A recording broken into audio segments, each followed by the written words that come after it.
Hello everyone. आज की इस वीडियो में हम बात करेंगे क्लास 11th की पॉलिटिकल साइंस की जो सेकंड बुक है, ठीक है। बुक 2 जो है इसका हम सेकंड चैप्टर करेंगे स्वतंत्रता यानी कि फ्रीडम। तो ये चैप्टर जो है आपको बहुत ध्यान से समझना है। आसान चैप्टर है, बिल्कुल अच्छे तरीके से समझना है। जो भी इंपॉर्टेंट क्वेश्चन बनेंगे मैं आपको साथ के साथ बताऊंगा कि यहाँ से क्वेश्चन बनता है, तो उस पर भी आपको ज़्यादा फोकस करना है, ठीक है। टेलीग्राम ग्रुप ज्वाइन कर लो, क्लास 11 ESP। ये आपको सर्च करना है, टेलीग्राम ग्रुप को ज्वाइन करना है। यहाँ पे आपको पीडीएफ नोट्स फ्री में अवेलेबल करा दिए जाएंगे, आप वहाँ से डाउनलोड कर सकते हो। मेरा नाम सत्येंद्र प्रताप है और आप मुझे इंस्टाग्राम पे फॉलो कर लीजिए, एकलव्य स्टडी पॉइंट इस नाम से, ठीक है। आपको जो भी डाउट हो, कुछ पूछना हो तो आप मुझे सीधा मैसेज कर सकते हो। जैसे ही मुझे टाइम मिलेगा मैं आपको वहाँ पे रिप्लाई कर दूंगा। और एक बार सिलेबस देख लीजिए। सिलेबस आप सभी जानते हैं कि हमारी जो सेकंड बुक है उसमें 8 चैप्टर हैं। चैप्टर 1 हमने करा दिया है और चैप्टर 2 हम करने जा रहे हैं, ठीक है। तो चलिए स्टार्ट करते हैं टॉपिक को। अब देखिए इसमें हमें क्या क्या पढ़ना है ये समझ लीजिए। हमारा जो चैप्टर है वो स्वतंत्रता के ऊपर है, तो हम यहाँ पे स्वतंत्रता को समझेंगे, ठीक है। स्वतंत्रता हमारे जीवन में कितनी इंपॉर्टेंट होती है, उसकी क्या इंपॉर्टेंस है, क्या महत्व है, उसको भी समझेंगे। तो देखिए हमें मानव इतिहास में बहुत सारे ऐसे एग्जाम्पल मिलते हैं जब ताकतवर लोगों ने, यानी जो ज्यादा शक्तिशाली लोग थे, ज्यादा शक्तिशाली जो समूह थे, उन्होंने कुछ लोगों या फिर समुदायों को अपना गुलाम बना लिया और उनका शोषण किया, ठीक है। हम सभी जानते हैं। अब इसका मैं आपको एक उदाहरण दूं तो आप अच्छे से समझ जाओगे कि भारत देश जो है वो लंबे समय तक गुलाम रहा है, ठीक है। पहले वो मुगलों का गुलाम था, यहाँ पे मुगल शासन रहा है। उसके बाद अंग्रेजों का शासन आया, यानी अंग्रेजों का गुलाम रहा है। तो ऐसे में जो भारत देश के लोग हैं जो उस गुलाम वाले समय में रहे होंगे, तो उन्हें पता रहा होगा कि स्वतंत्रता का क्या महत्व है। आपके समय में तो हमें स्वतंत्रता मिली हुई है, हमें आज़ादी है, तो शायद हम उस महत्व को ना समझ पाए। लेकिन जो लोग कभी शक्तिशाली लोगों के हाथों गुलाम रहे हैं, उनका जब शोषण हुआ होगा, वो समझ पाएंगे कि आखिर वो दर्द, वो तकलीफ होती क्या है, ठीक है। तो क्यों हमारे जीवन में स्वतंत्रता जो होती है महत्वपूर्ण होती है, वही चीजें हम इस चैप्टर में डिटेल में समझेंगे, ठीक है। तो चलिए देखते हैं। कुछ ताकतवर लोगों ने पूरे, आप ये लगा लो कि किसी किसी देश में पूरे देश को अपने कंट्रोल में लिया और वहां पे अपना शासन चलाया। तो यह सब हमने समझ लिया, लेकिन इतिहास में हमें इन शक्तिशाली समूहों के खिलाफ शानदार संघर्षों के एग्जाम्पल भी मिलते हैं। यानी कि जो ताकतवर समूहों ने लोगों को गुलाम बना लिया था, उनके खिलाफ लोगों ने कहीं ना कहीं संघर्ष भी किया है, ठीक है। आप भारत को देखो तो हमने भी, हमारे जो पूर्वज रहे हैं उन्होंने अंग्रेजों के खिलाफ संघर्ष किया, अंग्रेजों से लड़ाई लड़ी। कई लोगों की तो जान भी चली गई, उन्होंने अपना बलिदान दे दिया, लेकिन देश को आजाद कराने में हमेशा महत्वपूर्ण भूमिका निभाई, ठीक है। तो हम क्या कह सकते हैं, हम कह सकते हैं कि जहां एक और ताकतवर लोग थे जिन्होंने लोगों को गुलाम बना के उनका शोषण किया, तो वहीं दूसरी तरफ उन लोगों ने जिनका शोषण हो रहा था, उन्होंने इन लोगों के खिलाफ संघर्ष किया, ठीक है, जो कहीं ना कहीं हमको मोटिवेट करता है। फिर इन सभी ने ये संघर्ष क्यों करा था? स्वतंत्रता प्राप्त करने के लिए। यानी हर व्यक्ति क्या चाहता था? आजादी चाहता था, ठीक है। यानी ये जो गुलामी है, इस गुलामी को खत्म करना है और हमें आजादी चाहिए, ठीक है। यानी आजादी के लिए लोगों ने संघर्ष किया। तो स्वतंत्रता कितनी इंपॉर्टेंट होती है हमारी लाइफ में, आप अच्छे तरीके से जानते हो, ठीक है। आगे चलते हैं। अब बात करते हैं कि ये जो स्वतंत्रता होती है ये क्या होती है, यानी स्वतंत्रता क्या है जिसके लिए लोग अपना जीवन तक देने के लिए तैयार होते हैं, यानी कि लोग अपनी जान तक दे देते हैं, ठीक है। तो ये स्वतंत्रता क्या है, इसको हम यहाँ पे विस्तार से समझेंगे और बहुत अच्छे तरीके से आसान भाषा में समझेंगे, ठीक है। तो चलिए देखते हैं फ्रीडम क्या होती है, इसको यहाँ पे हम देखने वाले हैं। तो देखिए स्वतंत्रता प्राप्त करने के लिए, यानी लोगों ने आजादी प्राप्त करने के लिए बहुत गहरा संघर्ष किया, ठीक है। यहां तक कि लोगों ने अपनी जान तक गंवा दी। तो वो क्यों संघर्ष किया लोगों ने, ये इंपॉर्टेंट है, तो यही आपको समझना है। तो देखिए आजादी प्राप्त करने के लिए लोगों ने संघर्ष किया, हम सभी जानते हैं। तो इस आकांक्षा को दिखाता है, यानी ये इस चीज को दिखाता है कि वो अपने जीवन का नियंत्रण स्वयं करें। स्वतंत्रता का मतलब क्या होता है? आजादी का मतलब यही होता है कि मैं अपनी लाइफ का डिसीजन खुद ले सकता हूं, तो मैं आजाद हूं। हर व्यक्ति अपनी लाइफ का डिसीजन खुद लेना चाहता है, ठीक है। तो वो लोग भी चाहते थे हम अपने तरीके से जिएं, अपने तरीके से रहें। हमें डिसाइड करना है कि हमको क्या पहनना है, हमको डिसाइड करना है हमको क्या खाना है, हमको डिसाइड करना है कि हमको अपना त्यौहार कैसे मनाना है, ठीक है। सब कुछ हमें डिसाइड करना है। कोई दूसरा हमारे ऊपर अपना अधिकार करके या फिर कोई दूसरा व्यक्ति हमें अपना गुलाम बनाकर हमसे क्यों कोई काम करवाएगा? तो समस्या के खिलाफ लोगों ने क्या करा था, संघर्ष किया था। क्यों? क्योंकि उनको आज़ादी चाहिए थी, अपने जीवन पे अपना खुद का नियंत्रण चाहिए था, ठीक है, अपनी इच्छाओं और अपनी गतिविधियों को आज़ादी से व्यक्त करने का अवसर चाहिए था। लोग चाहते थे कि वो अपनी इच्छा के अनुसार जी सके, जो उनका मन करे वो काम कर सके, यानी वो आज़ादी चाहते थे, ठीक है। ना केवल व्यक्ति बल्कि समाज भी चाहता था कि उसको इस गुलामी से आज़ादी मिले, ठीक है। पूरा समाज जो है और हर व्यक्ति जो है वो स्वतंत्रता को महत्व देता है, वो चाहता है कि हमको क्या मिले, आज़ादी मिले, ठीक है। तो ये इंपॉर्टेंट है, आज़ादी हमारी लाइफ में, स्वतंत्रता हमारी लाइफ में बहुत ज़्यादा इंपॉर्टेंस रखती है। आगे देखते हैं। और भी चाहते थे कि उनकी संस्कृति और उनका भविष्य की रक्षा हो सके, ठीक है। लोग ये भी चाहते थे, स्वतंत्रता तो मिले, वो ये भी चाहते थे कि उनका कल्चर बचा रहे, उनका जो भविष्य है वो सुरक्षित हो, उनके भविष्य की रक्षा हो, ठीक है। लोगों के जो विविध हित हैं, यानी अलग अलग प्रकार के जो उनके हित हैं, उनकी जो आकांक्षाएं हैं, जो उनकी इच्छाएं हैं, उसको देखते हुए किसी भी सामाजिक जीवन को कुछ नियम और कुछ कानूनों की आवश्यकता होती है। अब देखो, यहाँ पे हमने क्या समझा कि हर व्यक्ति चाहता है कि उसके जीवन में उसको आज़ादी मिले, उसको स्वतंत्रता मिले। सभी के अपने अपने हित होते हैं, अपनी अपनी इच्छाएं होती है। तो इन सभी हितों को और उनकी आकांक्षाओं को ध्यान में रखते हुए कुछ रूल्स बनाए जाते हैं, कुछ नियम बनाए जाते हैं, कुछ कानून बनाए जाते हैं, ठीक है। वो कानून क्या करते हैं, लोगों की स्वतंत्रता की रक्षा की बात भी करते हैं, लोगों की स्वतंत्रता के लिए हमेशा से मतलब प्रेरित भी करते हैं उनको। तो दूसरी तरफ उनको कुछ हद तक कंट्रोल भी करते हैं। तो आगे हम ये भी देखेंगे स्वतंत्रता किस प्रकार की होती है, स्वतंत्रता के प्रकारों को समझेंगे। ज्यादा स्वतंत्रता मिल जाए तो वो भी नुकसानदायक है, ठीक है, वो भी हम आगे समझेंगे। तो चलिए समझते हैं। तो देखिए, ये भी हो सकता है कि इन नियमों को के लिए जरूरी हो कि व्यक्ति की स्वतंत्रता कुछ सीमाएं तय की जाए। अब देखो, अब यहाँ पे हमने ये समझा कि हमें सभी को स्वतंत्रता चाहिए, ये हम सभी मानते हैं कि आजादी यानी स्वतंत्रता जरूरी है। लेकिन अगर स्वतंत्रता बहुत ज्यादा मिल जाए, यानी मान लो बहुत ज्यादा स्वतंत्रता मिल जाए, ठीक है, तो क्या वो सही है? तो आप कहोगे वो सही नहीं है। वो सही क्यों नहीं है, इसी चीज को तो हम आगे चैप्टर में डिस्कस करेंगे, ठीक है। यही तो हम समझने वाले हैं। तो ज्यादा स्वतंत्रता जरूरी नहीं है, कुछ रूल्स बनाए गए, उसके अकॉर्डिंग स्वतंत्रता दी गई, लेकिन वो कुछ सीमाएं भी तय की गई, ठीक है, यानी कि कुछ सीमाएं भी तय की जाए, यानी कि लोगों को आजादी मिले, नियम हो, कानून हो, उन कानूनों के तहत उनको आजादी हो, लेकिन उनकी स्वतंत्रता पे कुछ कंट्रोल भी हो। क्यों? अब मान लो कोई व्यक्ति है, वो बाइक लहर मार मार के बाइक चला रहा है। अब कोई उसे पुलिस वाला पकड़ लेता है, उसे बोलता है भाई ऐसे क्यों चला रहा है? वो बोलेगा भाई मुझे तो स्वतंत्रता है, यानी इतनी फ्रीडम दे दी कि आप जैसे मर्जी वैसे सड़कों पे बाइक चलाओ। तो सोचो, क्या उसकी स्वतंत्रता जायज है? आप कहोगे नहीं, क्योंकि उसके गलत तरीके से बाइक चलाने से हो सकता है कि किसी दूसरे व्यक्ति का एक्सीडेंट हो जाए, किसी का एक्सीडेंट हो जाए, कोई मर जाए, किसी के साथ कुछ हो जाए। तो ऐसे हर चीज की स्वतंत्रता नहीं दी जा सकती ना किसी को। यानी स्वतंत्रता हो, लेकिन कुछ सीमाएं यानी कुछ लिमिटेशन भी हो, ठीक है। लेकिन ये माना जाता है कि सीमाएं हमें असुरक्षा से मुक्त करती हैं, ठीक है। सीमा क्यों रखी गई है हमारी स्वतंत्रता पे? ताकि हम असुरक्षा से बचे रहें, और ऐसी स्थितियां प्रदान करती हैं हमें जिनमें हम अपना विकास कर सकें, ठीक है। तो स्वतंत्रता में लिमिटेशन क्यों लगाई जा रही है? ताकि हम अपना विकास कर सकें और हम आसानी से रह सकें, हमें कोई दिक्कत कोई समस्या ना हो, ठीक है। आगे चलते हैं। इस अध्याय में हम अध्ययन करेंगे, इस अध्याय में हम क्या पढ़ेंगे? इस अध्याय में हम पढ़ेंगे कि व्यक्ति और समाज दोनों के लिए स्वतंत्रता का महत्व जो है उसको समझेंगे। यानी स्वतंत्रता का महत्व जो है वो व्यक्ति और समाज के लिए क्या है, इस चैप्टर में हम समझने वाले हैं। फिर स्वतंत्रता जो होती है उसके सकारात्मक और नकारात्मक जो आयाम है उसको भी समझेंगे। यानी स्वतंत्रता को हम दो हिस्सों में बांटते हैं, एक होता है सकारात्मक स्वतंत्रता, एक होता है नकारात्मक स्वतंत्रता।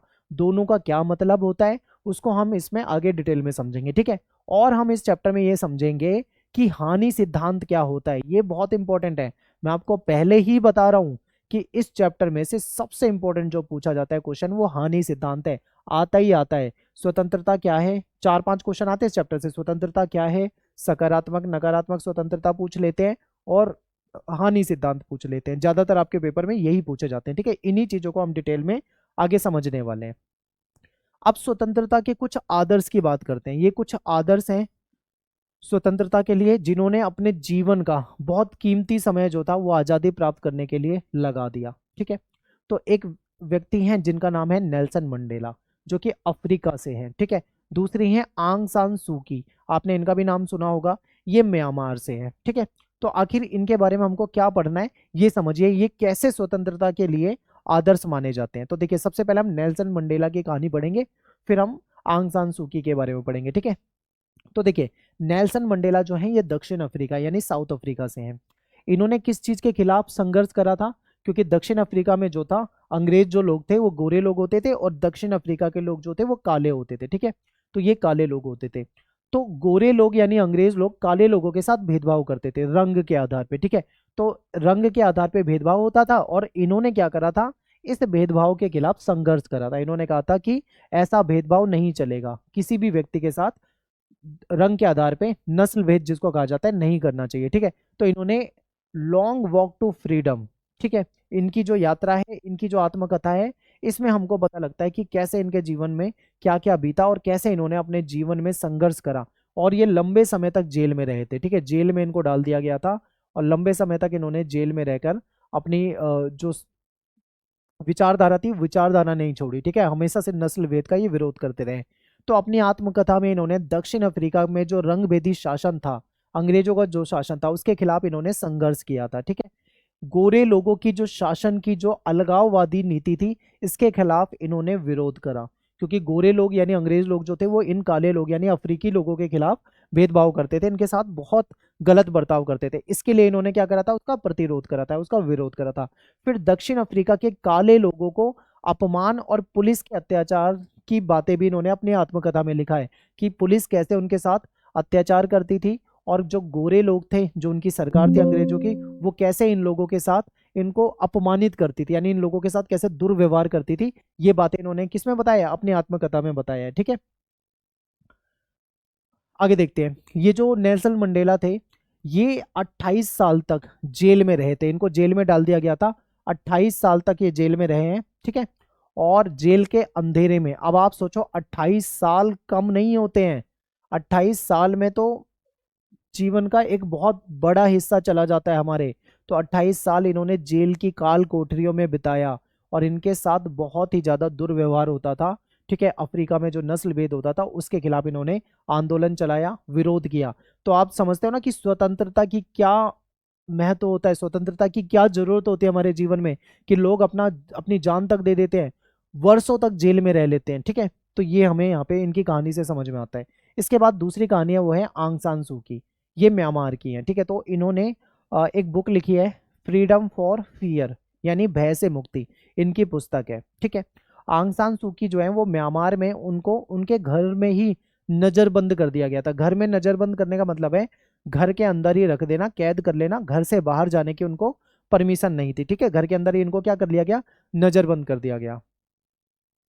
म्यांमार में जो सेना का शासन था, सैनिक शासन था, उनके जो पति थे वो कैंसर से जूझ रहे थे। अब सेना ने पूरा कंट्रोल कर रखा था देश पे, लेकिन उन्हें उनके पति से मिलने की भी आज़ादी नहीं थी, उनको उनके पति से मिलने नहीं दिया गया, उनको घर में ही कैद कर लिया। आंग सान सू की अपनी आज़ादी को अपने देश के लोगों की आज़ादी से जोड़कर देखती हैं कि किस प्रकार से उनके साथ जो गलत हुआ ऐसे ही उनके देश के लोगों के साथ भी उसी प्रकार से गलत हो रहा था, ठीक है। तो भय से मुक्त हुए बिना आप एक गरिमापूर्ण जीवन नहीं जी सकते हो, ये हमको बताता है। तो यहाँ से हमने दो लोगों की स्टोरी पढ़ी है और हमने समझा है कि किस प्रकार से उन्होंने स्वतंत्रता के लिए संघर्ष करा है और किस प्रकार से उन्होंने एक गलत दुर्व्यवहार को झेला है। अब बात करते हैं स्वतंत्रता क्या है, आज़ादी यानी फ्रीडम क्या होती है। तो व्यक्ति पर बाहरी प्रतिबंधों का अभाव ही स्वतंत्रता है, यानी कोई व्यक्ति है उस पर अगर बाहर के कोई प्रतिबंध नहीं है, कोई बैन नहीं लगाया जा रहा उस पर, तो इसको हम स्वतंत्रता कह सकते हैं। यदि किसी व्यक्ति पर बाहरी नियंत्रण या दबाव ना हो और वो बिना किसी पर निर्भर हुए अपने डिसीजन ले पाता है, तो वो व्यक्ति क्या माना जाएगा, स्वतंत्र माना जाएगा, ठीक है। यानी मान लो कोई व्यक्ति है, उस पर कोई दबाव नहीं डाला जा रहा है, वो अपने डिसीजन अपने आप ले सकता है, स्वतंत्र होकर अपने बारे में फैसले कर सकता है। तो ऐसे में हम क्या बोलेंगे उस व्यक्ति को कि वो स्वतंत्र माना जा सकता है, ठीक है। तो स्वतंत्रता का मतलब क्या है, प्रतिबंधों का अभाव, यानी कोई प्रतिबंध हमारे ऊपर नहीं होने चाहिए। आगे देखो, स्वतंत्रता का अर्थ व्यक्ति की आत्म अभिव्यक्ति की योग्यता का विस्तार करना है, यानी स्वतंत्रता का मतलब है कि व्यक्ति अपने विचारों को अभिव्यक्त कर सके, अपने स्वतंत्र तरीके से जीवन जी सके, उसके अंदर की जो संभावना है उसको विकसित करना भी स्वतंत्रता का ही उद्देश्य होता है। स्वतंत्रता क्या चाहता है कि व्यक्ति अपने तरीके से अपना जीवन जी सके और अपना विकास कर सके। इस अर्थ में स्वतंत्रता एक ऐसी स्थिति है जिसमें लोग अपनी रचनात्मकता यानी उनके अंदर जो क्रिएटिविटी है, उनके अंदर जो क्षमता है, उसका विकास कर सकेंगे। ठीक है, अगर लोगों को स्वतंत्रता होगी तो वो अपनी क्रिएटिविटी का विकास कर पाएंगे, अपने जीवन में अपना, ठीक है, अपनी पर्सनैलिटी को डेवलप कर पाएंगे, कहीं ना कहीं अपनी क्षमता, उनके अंदर जो प्रतिभा है उसको वो निखार पाएंगे, बाहर ला पाएंगे। तो स्वतंत्रता बहुत ही ज्यादा इंपॉर्टेंट होती है। ठीक है, अब बात करते हैं कि स्वतंत्रता क्या बिल्कुल स्वतंत्र छोड़ दिया जाए आदमी को, वो जो करना चाहे उसको आज़ादी हो, उसको कहीं पे भी बिल्कुल भी रोका ना जाए, किसी प्रकार की रोक ना लगाई जाए, तो क्या ऐसे आदमी को छोड़ा जा सकता है? यानी कि क्या हम ऐसे कह सकते हैं कि कुछ थोड़े बहुत न्यायोचित प्रतिबंध लगा दें, बाकी उसको आज़ाद छोड़ दें, ये तरीका सही है, या बिल्कुल ही आज़ाद छोड़ दें, ये तरीका सही है? तो आप कहोगे कि व्यक्ति को बिल्कुल आज़ाद नहीं छोड़ा जा सकता है, कुछ प्रतिबंध लगाए जा सकते हैं जो कि जरूरी भी है। ठीक है, तो देखिए, समाज में रहने वाला कोई भी व्यक्ति हर किस्म की सीमा और प्रतिबंधों की पूर्ण अनुपस्थिति की उम्मीद नहीं कर सकता है। अब मान लो विद्यालय में यूनिफॉर्म बनाई जाती है, आप स्कूल में जाते हो तो आपके स्कूल की एक यूनिफॉर्म होगी, वो रूल बना रखा है कि भाई बच्चे को स्कूल में आना है तो अपनी यूनिफॉर्म पहन के आना है। अब मान लो सबको स्वतंत्रता दे दी जाए कि आप जैसे मर्जी वैसे कपड़े पहन के आओ, तो क्या होगा? एक व्यवस्था टूटेगी, कोई बच्चा कैसे भी कपड़े पहन के आ रहा है, ठीक है, किसी को कोई रोकने की कोई बात ही नहीं है, क्योंकि भाई सबको स्वतंत्रता दे रखी है। तो क्या ऐसे में व्यवस्था सही से चलेगी? नहीं, क्योंकि यूनिफॉर्म से पहचान में आ जाता है भाई अपने स्कूल का बच्चा है। अब बिना यूनिफॉर्म में कोई इसको पहचान भी नहीं पाएगा, तो बहुत सारी गलत चीजें हो सकती है। तो ऐसे में आप ये बोल दो ना कि बिल्कुल ही व्यक्ति को स्वतंत्रता दे दो, उसको कोई रुकावट ना डालो, तो इसकी उम्मीद नहीं कर सकते। स्वतंत्रता चाहिए, लेकिन कुछ रुकावट भी चाहिए, कुछ मतलब बंदिश होनी चाहिए, कुछ प्रतिबंध होने चाहिए। ठीक है, आगे चलते हैं। ऐसे में ये तय करना जरूरी हो जाता है कि कौन से सामाजिक प्रतिबंध न्यायोचित है, यानी कौन से प्रतिबंध लगाने चाहिए जो कि सही माने जाते हैं, और कौन से प्रतिबंध नहीं लगाने चाहिए। ठीक है, किसको स्वीकार किया जा सकता है और किसको हटाया जा सकता है, यानी कौन से प्रतिबंध लगा दे और कौन से प्रतिबंध हटा दें, ये समझना बहुत ज्यादा जरूरी है। अभी तक हमने स्वतंत्रता को प्रतिबंधों के अभाव के रूप में परिभाषित किया है। हमने यही कहा था ना कि स्वतंत्रता का मतलब होता है कि प्रतिबंध का अभाव, यानी प्रतिबंध नहीं होने चाहिए। तो स्वतंत्र होने का अर्थ है उन सामाजिक प्रतिबंधों को कम से कम करना। ठीक है, समाज में जो बैन लगाए जाते हैं, प्रतिबंध लगाए जाते हैं, उसको कम से कम कर देना, जो हमारी स्वतंत्रता पूर्वक चयन करने की क्षमता पर रोक टोक लगाए। यानी हम कोई चीज चूज करना चाहते हैं, किसी चीज को चुनना चाहते हैं, चयन करना चाहते हैं, अगर उस पर भी प्रतिबंध लगा दिया जाए तो वो सही नहीं है, उसको कम कर देना चाहिए, या फिर अगर खत्म किया जा सकता है तो खत्म भी कर देना चाहिए। ठीक है, दूसरे शब्दों में अगर हम देखें तो स्वतंत्रता का एक सकारात्मक पहलू भी है। स्वतंत्रता होने के लिए समाज को उन बातों का, ठीक है, उन बातों को विस्तार देना चाहिए जिसमें व्यक्ति या समूह या समुदाय या राष्ट्र अपने भाग्य, अपनी दिशा, स्वरूप का निर्धारण करने में समर्थ हो सके। ठीक है, यानी व्यक्ति अगर अपने करियर के बारे में फैसला लेना चाहता हो, कोई समूह अपने बारे में फैसला लेना चाहता हो, कोई समुदाय या कोई देश अपने हितों के लिए फायदा लेना चाहता हो, तो वहां पे उसको निर्धारण के लिए छोड़ देना चाहिए, क्योंकि वो सही ही डिसीजन लेने की कोशिश करेगा हमेशा। ठीक है, तो ये बातें आपको यहाँ पे बताई गई है। इस अर्थ में स्वतंत्रता जो होता है वो व्यक्ति की रचनाशीलता, संवेदनशीलता और क्षमताओं का भरपूर विकास को बढ़ावा देती है। ठीक है, यदि व्यक्ति को स्वतंत्रता नहीं होगी ना, तो उसके अंदर जो क्रिएटिविटी है वो सामने नहीं आएगी, उसका टैलेंट लोगों के सामने नहीं आ पाएगा, और अपनी क्षमता को वो नहीं दिखा पाएगा। लेकिन अगर स्वतंत्रता होगी तो वो अपनी क्रिएटिविटी दिखा पाएगा, अपनी क्षमताओं का विकास कर पाएगा, और खुद का सामाजिक विकास भी कर पाएगा। ठीक है, तो ये विकास जो है, चाहे वो खेल या विज्ञान या कला या संगीत या किसी अन्य क्षेत्र में भी हो सकता है। ठीक है, क्योंकि हर व्यक्ति का अपना अलग इंटरेस्ट होता है, कोई अच्छा खिलाड़ी हो सकता है, तो कोई अच्छा साइंटिस्ट बन सकता है, कोई अच्छा कलाकार बन सकता है, कोई अच्छा म्यूजिशियन यानी संगीतकार बन सकता है। तो सबके अंदर अपनी अपनी भाई अलग अलग क्वालिटी होती है, अलग अलग उनके अंदर क्षमता होती है, अलग अलग उनके अंदर टैलेंट होता है। तो स्वतंत्रता सबको मिलनी चाहिए ताकि वो अपने टैलेंट को दिखा सके। ठीक है, तो स्वतंत्र समाज कौन सा होता है? तो स्वतंत्र समाज आप कहोगे वो होता है जिसमें व्यक्ति अपने हित यानी अपना फायदा संवर्धन न्यूनतम प्रतिबंधों के बीच करने में समर्थ हो, यानी कि अपना फायदा वो सोच सकता हो कम से कम अगर प्रतिबंध हो, तो ऐसे समाज को हम क्या बोलेंगे? स्वतंत्र समाज बोलेंगे। फिर स्वतंत्रता को इसलिए बहुमूल्य माना जाता है क्योंकि इससे हम निर्णय और चयन कर पाते हैं, यानी स्वतंत्रता इसलिए भी जरूरी है क्योंकि अगर हमें स्वतंत्रता होगी तभी हम सही डिसीजन ले पाएंगे, यानी निर्णय ले पाएंगे और चुन पाएंगे किसी चीज को, ठीक है।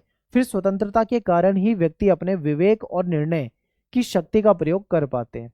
यानी अगर हमें आजादी है, स्वतंत्रता है, तभी हम क्या कर पाएंगे, अपनी जो बुद्धि है, अपना विवेक है और अपना जो डिसीजन लेने की शक्ति है उसका प्रयोग कर पाएंगे। अगर मान लो कि कोई आप पे प्रतिबंध लगा के बैठा हो, तो आप कैसे स्वतंत्र डिसीजन ले पाओगे, नहीं ले पाओगे। तो यही चीज हमको यहाँ पे समझनी है, ठीक है। अब बात करते हैं हमें प्रतिबंधों की आवश्यकता क्यों है। आपको पता है स्वतंत्रता तो हमारी लाइफ में बहुत जरूरी है, लेकिन बिल्कुल स्वतंत्रता दे देना वो हानिकारक है। यानी स्वतंत्रता होनी चाहिए, लेकिन कुछ चीजों पे प्रतिबंध होना चाहिए, ठीक है। कोई गलत चीज है, मान लो अगर हर चीज की आजादी दे दी जाए, जैसे मान लो म्यूजिक बजाना है, अब आजादी दे दी जाए कि म्यूजिक कितनी भी तेज बजाया जा सकता है, तो उसके म्यूजिक बजाने से दूसरों को नुकसान होगा ना। उसके पास में आप जाओगे, बोलोगे म्यूजिक बजा रहे हो, बहुत नुकसान हो रहा है, बच्चा पढ़ नहीं पा रहा है या हमें दिक्कत हो रही है, वो बोलेगा भाई मुझे तो स्वतंत्रता है। तो ऐसे बात नहीं बनेगी। कहने का मतलब है चाहे कोई भी क्षेत्र हो, स्वतंत्रता मिलनी चाहिए, लेकिन इतनी भी ना मिले कि उसकी स्वतंत्रता से किसी दूसरे आदमी को नुकसान हो जाए, तो ये तो गलत हो जाएगा। यानी हमें प्रतिबंध की आवश्यकता पड़ती है। तो हमें प्रतिबंध की आवश्यकता क्यों पड़ती है, अब हम इसको समझने वाले हैं, ठीक। अब हम ये तो समझ चुके हैं कि हमको स्वतंत्रता की आवश्यकता है, यानी हर व्यक्ति को अपने जीवन में स्वतंत्रता चाहिए, जिससे कि वो अपना विकास करता है, ठीक है। लेकिन हम ये भी समझ चुके हैं कि हमें बहुत ज़्यादा स्वतंत्रता नहीं दी जा सकती, किसी व्यक्ति को अनलिमिटेड स्वतंत्रता नहीं दी जा सकती। कुछ प्रतिबंध की भी आवश्यकता होती है, यानी कि कुछ प्रतिबंध लगाने की आवश्यकता है। तो वो क्यों है, इसको समझते हैं। तो देखिए, हम ऐसी दुनिया में नहीं रह सकते जहां पर कोई भी प्रतिबंध ही ना हो। मान लो आप एक ऐसी दुनिया में रह रहे हो जहां पे बिल्कुल भी प्रतिबंध नहीं है, तो वो भी गलत हो जाएगा। फिर क्या होगा, फिर सब अपनी मनमानी करेंगे। कोई भी रॉन्ग साइड चल रहा है रोड में, ठीक है, कोई स्कूल में बिना यूनिफॉर्म के जा रहा है, कोई सड़कों पे अपनी बाइकों को लहरा रहा है, ठीक है, कोई कुछ भी करेगा, कोई रूल्स ही नहीं होंगे, कोई बैन ही नहीं होगा, तो कैसे चलेगा समाज। पूरे समाज में अव्यवस्था फैल जाएगी, ठीक है, जो व्यवस्था होती है वो बिगड़ जाएगी। तो ऐसे में प्रतिबंध अगर ना हो किसी समाज में, तो हम जी भी नहीं सकते ऐसे समाज में, ठीक है। तो हमें कुछ प्रतिबंध की जरूरत होती है। तो अब कौन से प्रतिबंध होने चाहिए, अभी तक तो हमने यही पढ़ा था कि स्वतंत्रता का मतलब होता है प्रतिबंधों का अभाव, लेकिन मैं तो यहाँ पे कह रहा हूँ कि कुछ प्रतिबंधता होनी चाहिए, कुछ प्रतिबंध होने चाहिए, ठीक है। तो समझते हैं कि कैसे प्रतिबंध होने चाहिए, उसको आगे देखेंगे। अब देखो, अगर मान लो प्रतिबंध नहीं होते हैं तो बहुत अव्यवस्था फैल जाएगी, ये भी समझ चुके हैं। तो हमें कुछ प्रतिबंधों की आवश्यकता है, नहीं तो समाज में बहुत ज्यादा अव्यवस्था फैल जाएगी, लोगों के बीच में विवाद हो जाएगा, लड़ाई झगड़ा हो जाएगा, ठीक है, उनके बीच में टकराव हो जाएगा। तो ऐसे में कुछ प्रतिबंध चाहिए। अब आगे समझते हैं कि वे सीमित साधनों के लिए प्रतिस्पर्धी हो सकते हैं। अगर मान लो समाज में कोई रूल ही नहीं है, कोई प्रतिबंध ही नहीं है, तो लोग, आपको पता है संसाधन जो होते हैं वो कितने सीमित हैं, तो लोग आपस में लड़ जाएंगे साधनों के लिए, संसाधनों के लिए, ठीक है, कंपटीशन हो जाएगा उनके बीच में। तो इसलिए कहीं ना कुछ लिमिटेशन, या फिर आप सीमित रूप से ही कह लो, कुछ ना कुछ प्रतिबंध होने चाहिए, ठीक है। इसलिए हर समाज को हिंसा पर नियंत्रण और विवाद के निपटारे के लिए कोई ना कोई तरीका अपनाना जरूर है। क्योंकि अगर समाज में आपको चाहिए कि सब कुछ अच्छे से चले, ठीक है, कोई समस्या ना आए, हिंसा पे कंट्रोल बना रहे, ठीक है, कोई विवाद हो तो वो आसानी से निपट जाए, तो ऐसे में प्रतिबंध लगाना आवश्यक है। जब तक हम एक दूसरे के विचारों का सम्मान करते हैं तब तक तो कोई प्रॉब्लम नहीं है, ठीक है।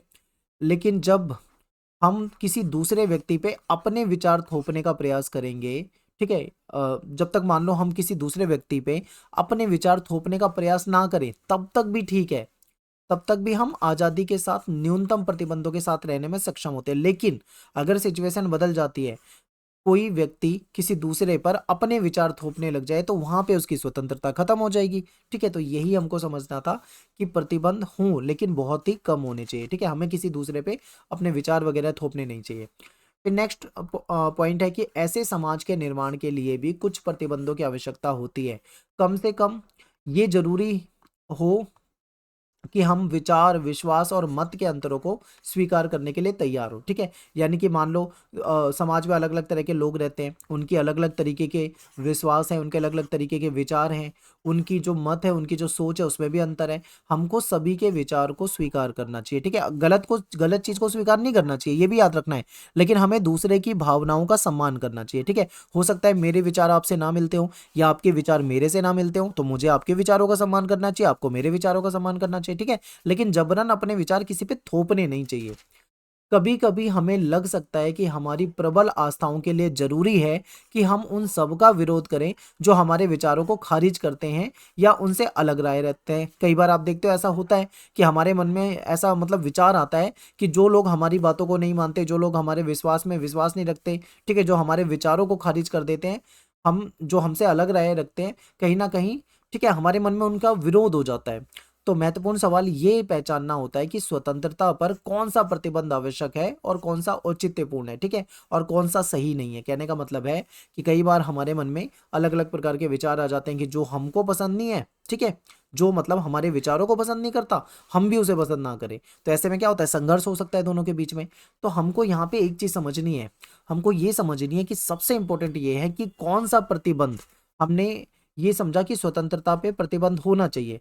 ठीक है, तो कौन सा प्रतिबंध होना चाहिए, क्या चीज बैन कर दी जाए, क्या चीज बैन ना करी जाए, हमको ये पता होना चाहिए। ठीक है, नेक्स्ट है टॉपिक हानि सिद्धांत। यहां से आपको थोड़ा और क्लियर हो जाएगा कि कौन सी चीजों को बैन लगा देना चाहिए, कौन सी चीजों को बैन नहीं लगाना चाहिए। तो हानि सिद्धांत की बात करते हैं। तो किसी काम को करने की स्वतंत्रता में व्यक्तिगत या सामूहिक रूप से हस्तक्षेप करने का इकलौता लक्ष्य जो है वो आत्मरक्षा है। ठीक है, और सभ्य समाज के किसी सदस्य की इच्छा के खिलाफ शक्ति के औचित्यपूर्ण प्रयोग का एकमात्र जो उद्देश्य होता है वो क्या होता है, वो उसको हानि से बचाना होता है। अब इसका मतलब क्या है, ये पेपर में आएगा क्वेश्चन, बहुत सिंपल मतलब है, थोड़ा सा ध्यान से समझो। देखो, ये कह रहे हैं कि किसी के कार्य करने की स्वतंत्रता में व्यक्तिगत या सामूहिक रूप से हस्तक्षेप करने का इकलौता लक्ष्य आत्मरक्षा है। मान लो समाज में कोई व्यक्ति है, अब उसको स्वतंत्रता मिली हुई है, तो उसकी स्वतंत्रता में हस्तक्षेप नहीं करना चाहिए। कब तक नहीं करना चाहिए, ये बहुत इंपॉर्टेंट है। यानी जब तक उसके काम से किसी को नुकसान ना पहुंच रहा हो, भयंकर नुकसान ना पहुंच रहा हो, तब तक हस्तक्षेप करने की आवश्यकता नहीं है, कुछ ऐसा बताया जा रहा है। यानी मान लो कोई व्यक्ति ऐसा काम कर रहा है जिसकी वजह से किसी की जान, ठीक है, किसी की जान जा सकती है, किसी के साथ कोई दुर्घटना हो सकती है, यानी कि किसी के साथ बहुत गलत हो सकता है। तो ऐसे में उसको अपनी तो आत्मरक्षा करनी पड़ेगी ना। तो ऐसे में आत्मरक्षा के लिए किसी की स्वतंत्रता में हस्तक्षेप किया जा सकता है। यानी कोई व्यक्ति ऐसा काम करता है जिसके काम की वजह से किसी दूसरे को भयंकर नुकसान हो सकता है, उसको हानि हो सकती है, उसकी जान जा सकती है, तो ऐसे में उसके उस कार्य पे प्रतिबंध लगाने की आवश्यकता है। आगे देखो, सभ्य समाज के किसी सदस्य की इच्छा के खिलाफ शक्ति के औचित्यपूर्ण प्रयोग का एकमात्र उद्देश्य किसी अन्य को हानि से बचाना हो सकता है। ठीक है, यानी मान लो कोई भी सभ्य समाज है, तो वहां पे अगर कोई व्यक्ति है, उसकी जो इच्छा करे वो कर सकता है, लेकिन उसकी इच्छा के खिलाफ, ठीक है, उस पर प्रतिबंध लगाने का मतलब है किसी दूसरे को हानि से बचाना। अब यहाँ पे मैं आपको एक एग्जाम्पल से समझाता हूँ। आपका मान लो एग्जाम है, ठीक है, आप रात में पढ़ाई कर रहे हो, आपका सुबह एग्जाम है, तो आप पढ़ाई कर रहे हो और आपका जो पड़ोसी है, पड़ोसी क्या करे, बहुत तेज आवाज में म्यूजिक बजा दे, खूब गाने चला रहा है, डीजे बजा रहा है मान लीजिए अपने घर में, और इतना शोर आ रहा है कि आप पढ़ाई नहीं कर पा रहे हो। अब यहाँ पे क्या होगा, वो व्यक्ति कहेगा नहीं मेरी तो स्वतंत्रता है, मैं तो बजाऊंगा। मान लो आप उससे जाके बोलते भाई म्यूजिक बंद कर ले, कल मेरा पेपर है, मुझे पढ़ना है, और वो बोले नहीं मेरी तो स्वतंत्रता है। तो ऐसे में क्या है, इसकी स्वतंत्रता स्वतंत्रता नहीं मानी जाएगी, क्योंकि इसकी स्वतंत्रता की वजह से आपको नुकसान हो सकता है, आप एग्जाम में आपके मार्क्स कमा सकते हैं या फिर और भी कुछ गलत हो सकता है। तो ऐसे में कहीं ना कहीं इसको स्वतंत्रता नहीं मानी जाएगी और इसकी स्वतंत्रता पे बैन लगाना जरूरी है। ठीक है, आपने देखा होगा स्कूल के आसपास लिखा रहता है कि ज़्यादा तेज हॉर्न नहीं बजाना है, या हॉस्पिटल वगैरह के आसपास जो गाड़ियां जाती है उनको मना होता है कि आप ज़्यादा तेज हॉर्न नहीं बजाएंगे। ठीक है, अपनी गाड़ियों का हॉर्न इतनी तेज नहीं बजाएंगे कि किसी मरीज को कोई प्रॉब्लम हो सकती है हॉस्पिटल में, या स्कूल में जो स्टूडेंट है उनको पढ़ाई में प्रॉब्लम हो सकती है। कई चीज़ों पर प्रतिबंध लगाया जाता है ना। या फिर कई सड़क पे आपने देखा होगा कि यहाँ पे 40 किलोमीटर से ज़्यादा तेज रफ्तार में गाड़ी नहीं चलानी, या फिर 100 किलोमीटर से ज़्यादा तेज रफ्तार में गाड़ी नहीं चलाना। क्यों प्रतिबंध क्यों लगाया जाता है, क्योंकि इसकी वजह से किसी दूसरे को भयंकर नुकसान हो सकता है। तो इसलिए हानि सिद्धांत बोलता है कि हम किसी व्यक्ति की स्वतंत्रता में तभी हम प्रतिबंध लगाएंगे, यानी प्रतिबंध तभी लगाया जा सकता है जब किसी दूसरे को हानि से बचाना हो, यानी उस व्यक्ति की वो स्वतंत्रता किसी दूसरे को हानि पहुंचाती है। ठीक है, तो ये है। अब यहाँ पे J.S. मिल जो है, यानी मिल जो है, उनके अनुसार दो प्रकार के होते हैं, ठीक है। हनी सिद्धांत को ये बता रहे हैं, कहते हैं कि दो प्रकार की प्रतिबंध वगैरह है, एक है स्वय संबंध, एक है पर संबंध।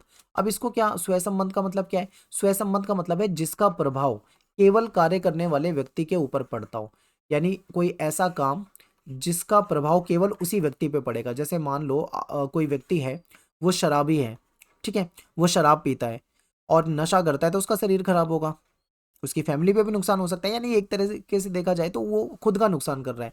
तो ऐसे ही कार्य को स्वसंबंध बोला जाता है, ठीक है।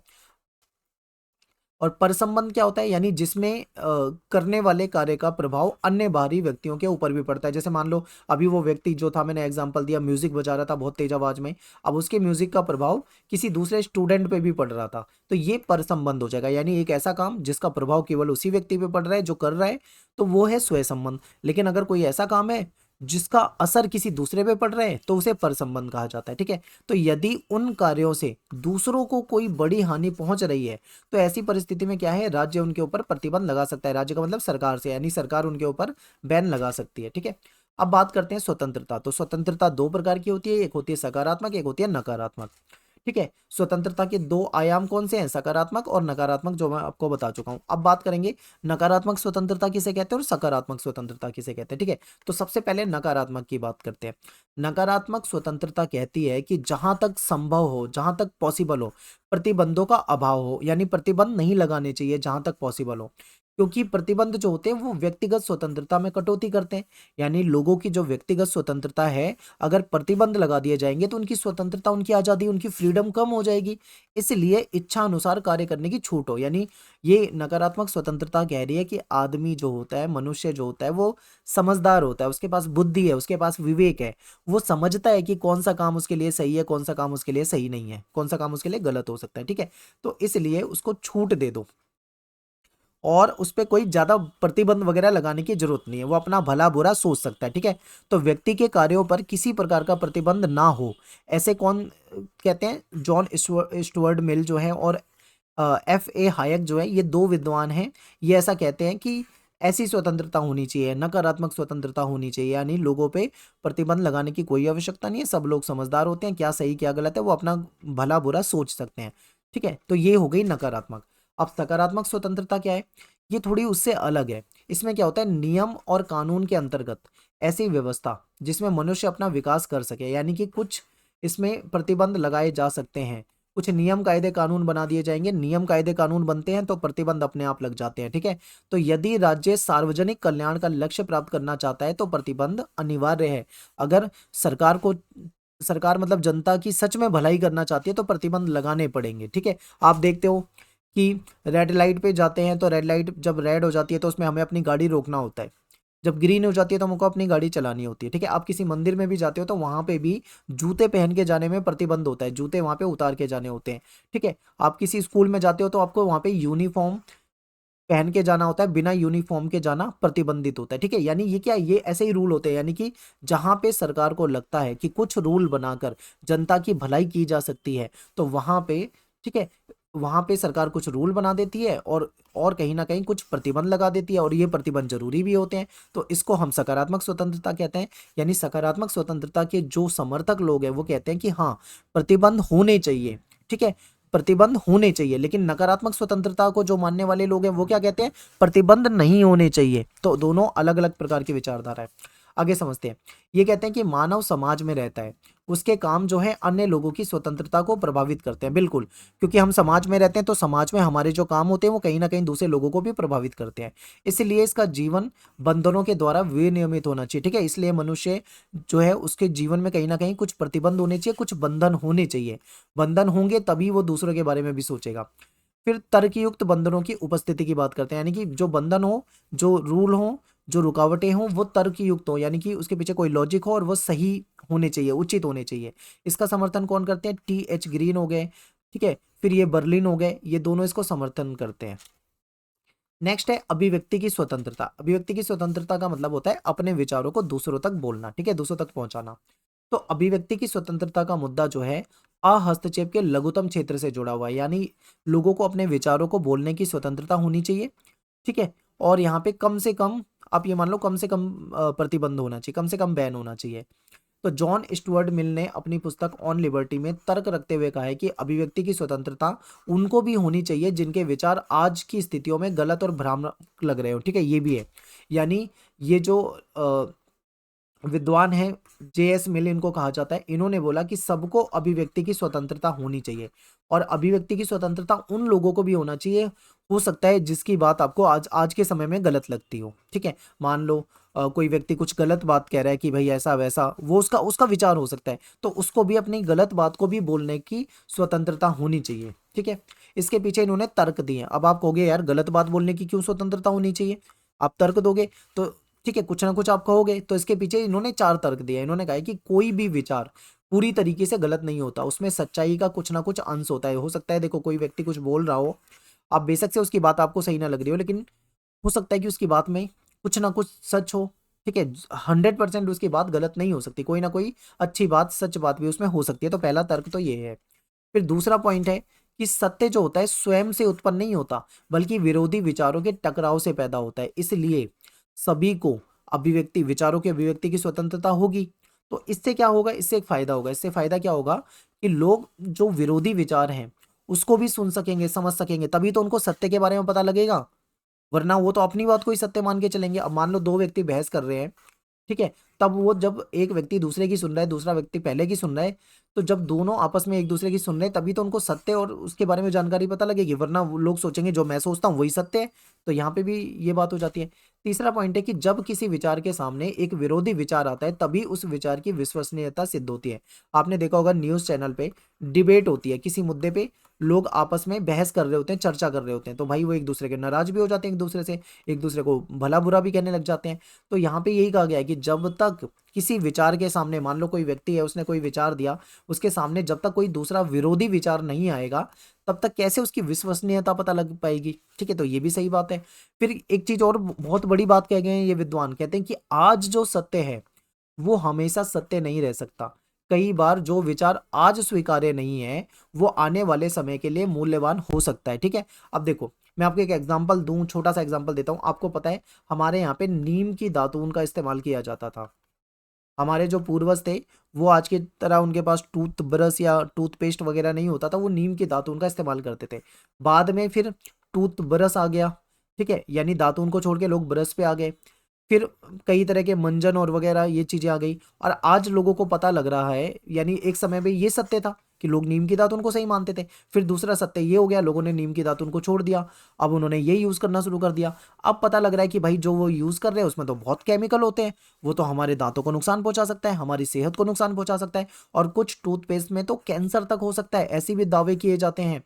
कई टूथपेस्ट दुनिया के बहुत सारे देशों में बैन भी कर दिए गए हैं। ठीक है, तो यानी कि जो चीज पहले सत्य था, हो सकता है ये भी कुछ समय पहले इसको सही माना जाता हो, लेकिन आज के समय में लोग फिर इससे वापस जाके कहते हैं कि नीम की दातून ही सही है।